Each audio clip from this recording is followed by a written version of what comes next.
It's Wednesday, November 26th. My name's Juan Brown. You're watching the BLANCOLIRIO channel, and today we're going to take a close look at the data that we have to date of the DHL 737-400 that crashed while on an instrument approach to runway 19 in Vilnius, Lithuania.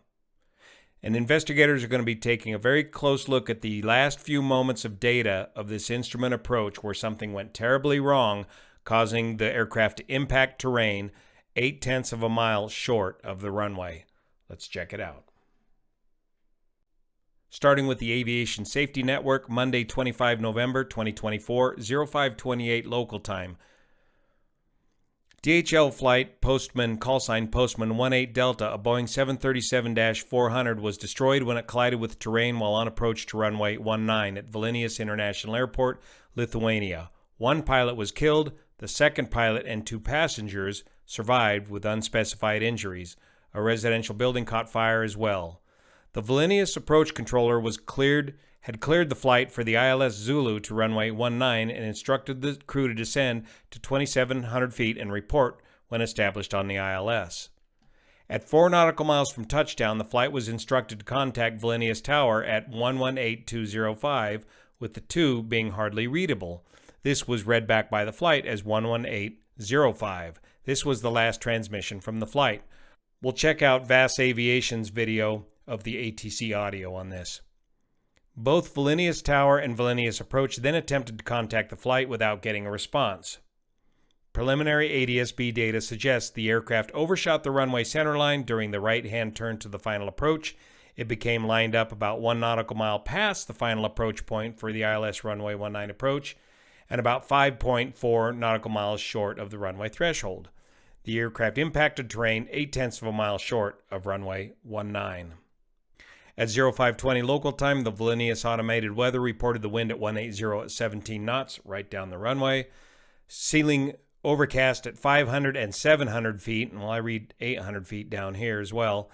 Temperature 1 degree and dew point -1. Now, there was a lot of initial speculation about terrorism by the media regarding this crash, and looking at the fireball of this crash, it's unbelievable that anybody survived this crash, and I found this line interesting in an LRT article.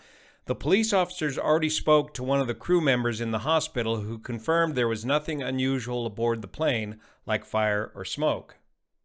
Here's the ADSB data from ADSB Exchange showing the flight all the way from Germany to Lithuania, and let's go over quickly just the last few data points, and then we'll do a overview of the entire approach laid over the actual instrument approach procedure. Here's a copy of the approach that they were flying, the ILS Zulu to runway 19. Here's the initial approach fix that they're cleared to, MISOP, at 5,000 feet. Here's the intermediate fix where they're meant to intercept the localizer. Here's the final approach point or final approach fix, which is located here in the profile view, 2,700 feet, and then a standard 3-degree glide slope to the runway. Here's the different altitudes at the different DMEs, and if you look at that on the ADSB data, it looks like they were meeting those parameters until the last couple of data points. So the crew's coming in hot, i.e. fast, after a long night of cargo flying, and they end up overshooting final, but they do appear to get captured back onto the correct localizer and glide slope at the correct altitude. So we're looking closely at this altitude on the ADSB Exchange. We got barometric altitude versus geometric altitude, 2575 versus 2775. This is the problem with the course data from ADSB Exchange. This will be refined in the investigation. They are meant to hit the glide slope at 2,700 feet. So the point being, it looks like they're hitting the glide slope at the correct altitude and pretty hot, 199 knots. At this point, they should be slowing down to about 180 knots. Again, this is ground speed versus indicated airspeed. They capture the glide slope, and now I'm beginning to look at the barometric rate of descent and begin the descent down the glide slope at right around just over 1,000 feet per minute. There's 1,700 feet per minute. There's 1,500 feet per minute. So they're coming in hot and fast and at a steep descent rate, 185 knots. There's 1,000 feet per minute, 176 knots as they slow down, get things under control here. They need to get this thing slowed down to approach speed. There's 159 knots, 1,000 feet per minute. So they're just barely on the raggedy edge of a stabilized approach criterion here on final. And then at the last couple of data points, something goes terribly wrong and the descent rate picks up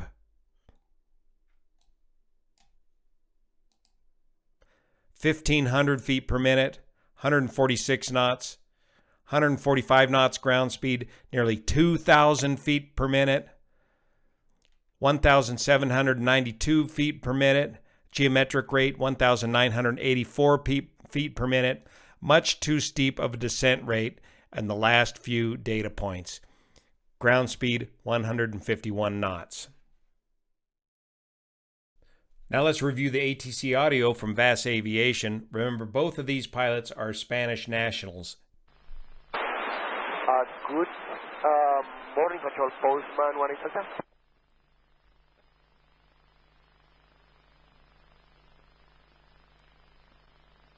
Good morning, control postman 1 Delta.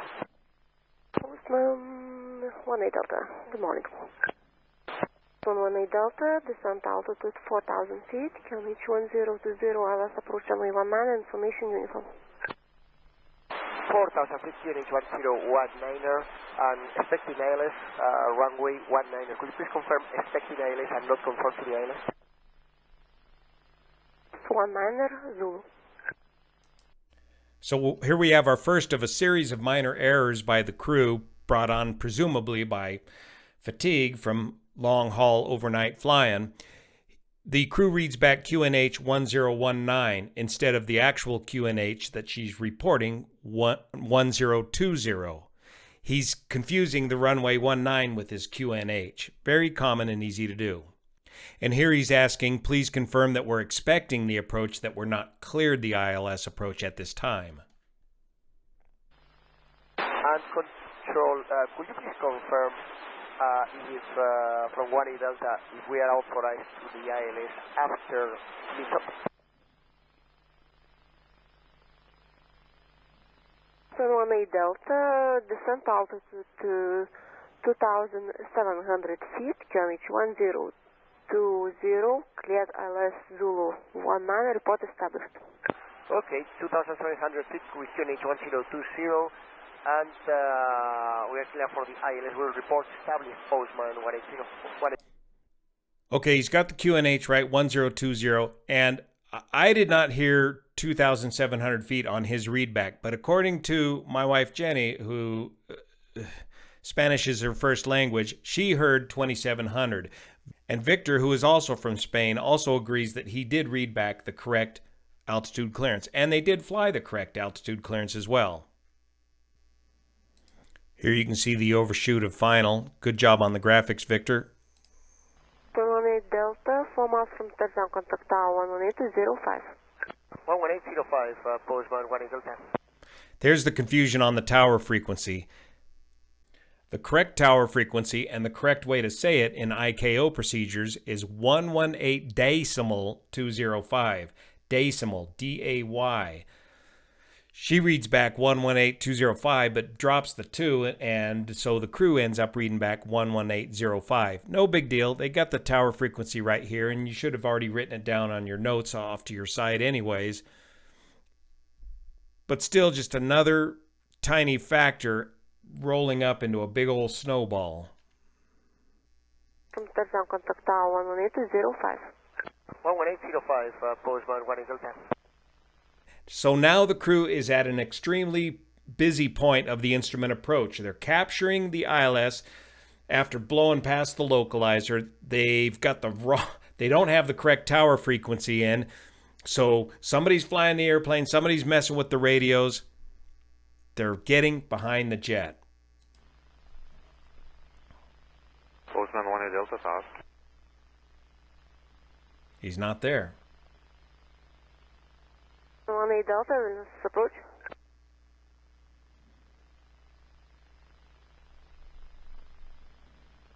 Postman 1 Delta, wind 170 degrees, 15 knots, clear to land runway 19.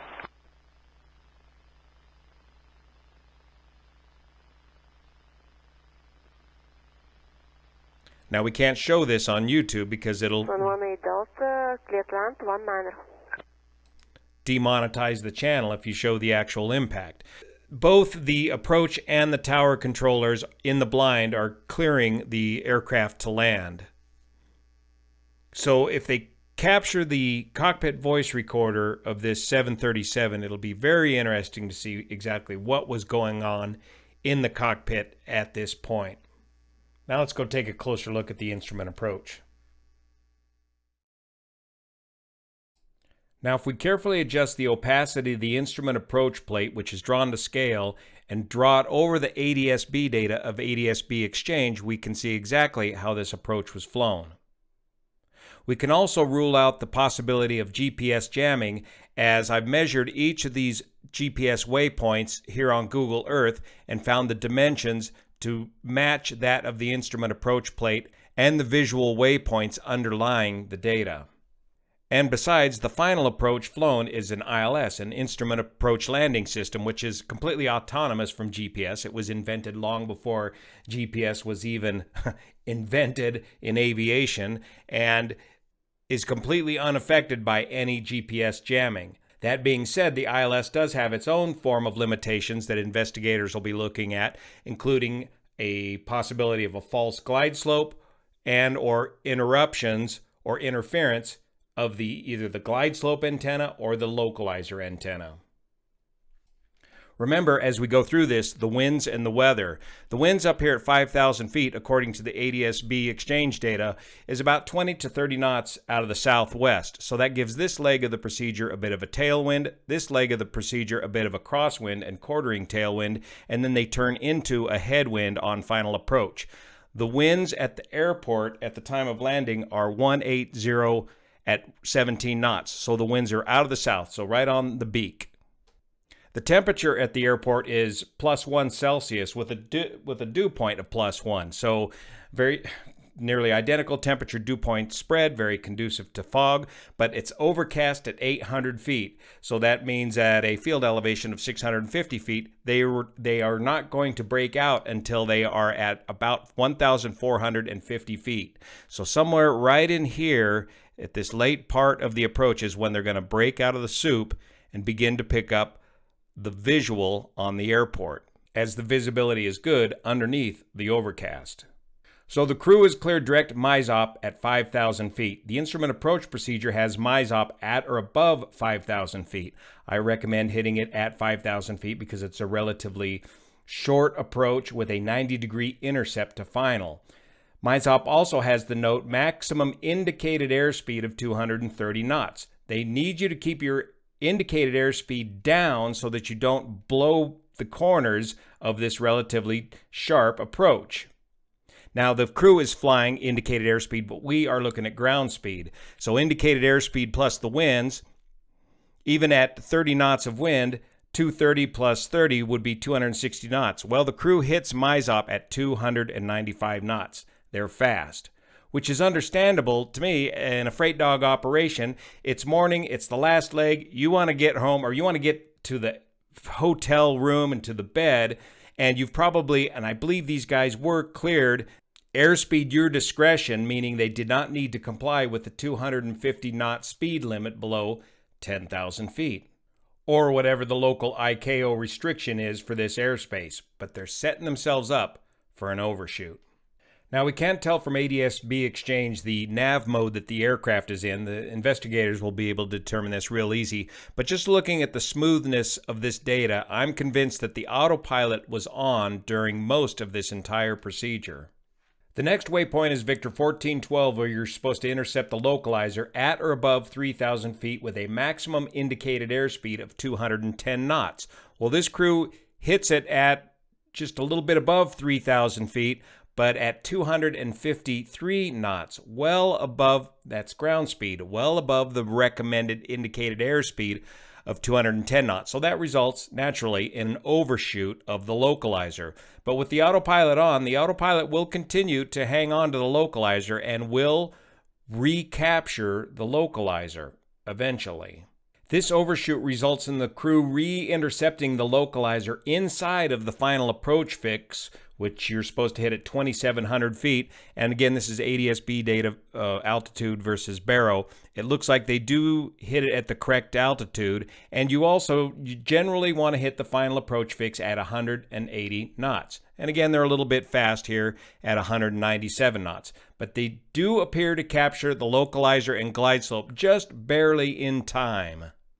Now here's the way this ILS intercept is supposed to work in ideal conditions. This represents the localizer, the left and right, and this is my new Elgato web camera that's awfully janky.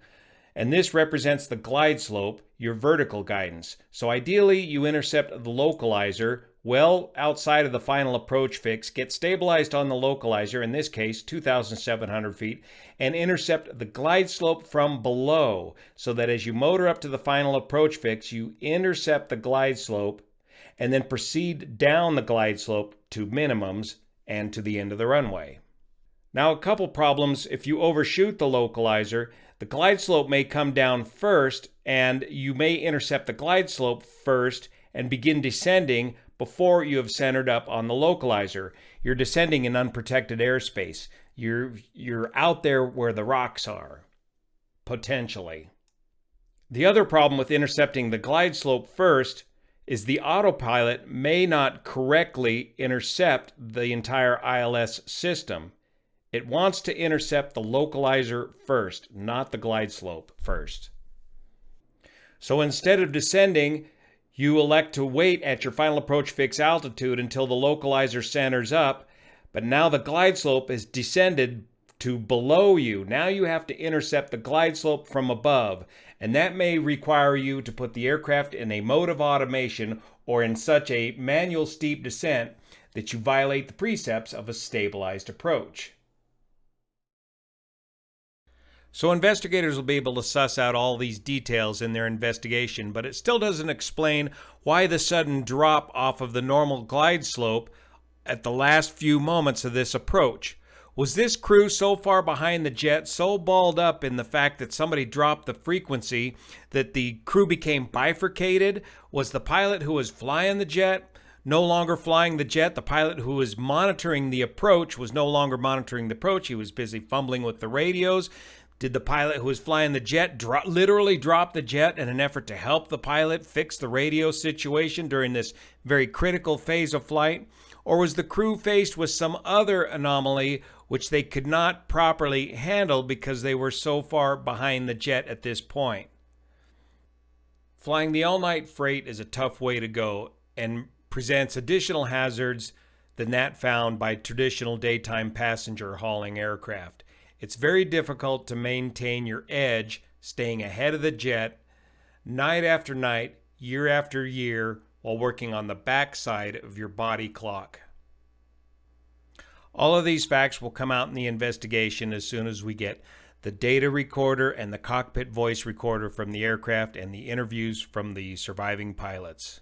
Thank you so much for your support of this channel, especially the folks over on Patreon that make this content possible, especially when content like this is demonetized by YouTube as considered content not suitable for all advertisers. Thank you for your support on Patreon. See you here.